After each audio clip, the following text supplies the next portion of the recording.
بصوا بقى الصينيه دي انا مسميها صينيه الدفا وصينيه اللمه، ولازم كلكم تعملوها كده طول الشتاء. في الاول كده هنحتاج لنص كيلو من الجلاش زي ما انتم شايفين بالشكل ده. هنقطعها بقى بالسكينه، وبعد كده هنجيب الصينيه بتاعتنا ونكون مجهزين عندنا كوبايه الا ربع من السمنه او سمنه على زبده. هنجيب بقى صينيه مقاس 30، هندهن الصينيه بتاعتنا بمعلقه كبيره من السمنه، وهنحط في قلبها الجلاش زي ما انتم شايفين كده، وهنوزع على الجلاش بتاعنا نص كميه السمنه ونقلبهم، ونرجع نحط باقي كميه السمنه ونقلبهم.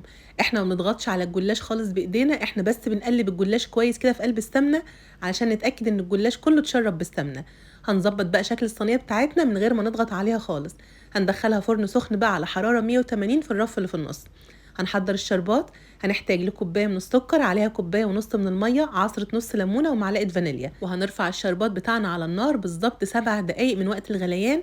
احنا بنستخدمه وسط وبارد. هنجيب بقى وعاء تاني ونحط فيه لتر من اللبن، وانا مستخدمه هنا لبن فلاحي كامل الدسم، وكان ما شاء الله مليان قشطه كده. هنحط عليه بقى 5 معالق كبار من الكاستر، ونحط معاهم كمان من تلت لنص كوبايه من السكر، التحليه براحتكم. وطبعا زي ما احنا متعودين كده هنقلبهم الاول كويس جدا على البارد، وبعدين نرفعهم على النار وتقليب مستمر. اول لما القوام يتقل معانا بالشكل ده هنزود معاهم بقى ظرف من الفانيليا ومعلقه زبده. هنشيل بقى الكاستر بتاعنا على جنب شويه، وهنجيب اي شويه مكسرات. انا حطيت جوز هند وسوداني وزبيب، اي مكسرات تانية حابه تزوديها زوديها.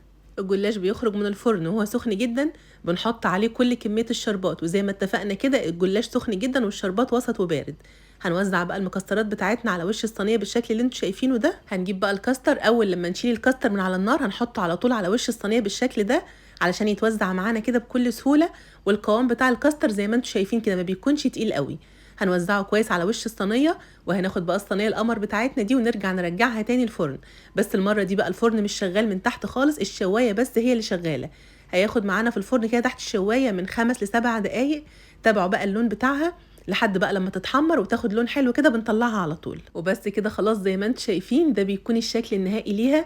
طبعا بقى الصينيه القمر دي لما بنعملها في الشتاء بتتاكل سخنه جدا، ما بنستناش عليها لانها يا جماعه خطيره. بصوا بقى انا متاكده ان انتوا لو عملتوا صينيه الجلاش دي هتكون الراعي الرسمي عندكم طول الشتاء، ومش هتعملوه غير بالطريقه دي. عايزه اقول لكم بقى ان طبقه الجلاش بتكون طريه ومقرمشه في نفس الوقت، ومتشرب العسل كده وطعمه خطير. اما بقى الطبقه اللي فوق دي فبتنقل بقى طعم صينيه الجلاش في حته تانية خالص. ان شاء الله تجربوه بالطريقه دي، وانا متاكده ان هو هيعجبكم وهيعجب كل البيت. يلا بقى مستنيين ايه؟ طلعوا لفه الجلاش من الفريزر وقوموا اعملوها حالا. وكده خلاص خلصنا والفيديو بتاعنا خلص. يا رب الفيديو يكون عجبكم، وكالعاده وزي كل يوم هقول لكم ما تنسوش يا جماعه لو الفيديو بتاع النهارده عجبكم تعملوا ايه؟ تعملوا لايك وشير للفيديو. وبالف هنا مقدما، واشوفكم على خير بقى في الفيديو اللي جاي. مع السلامه.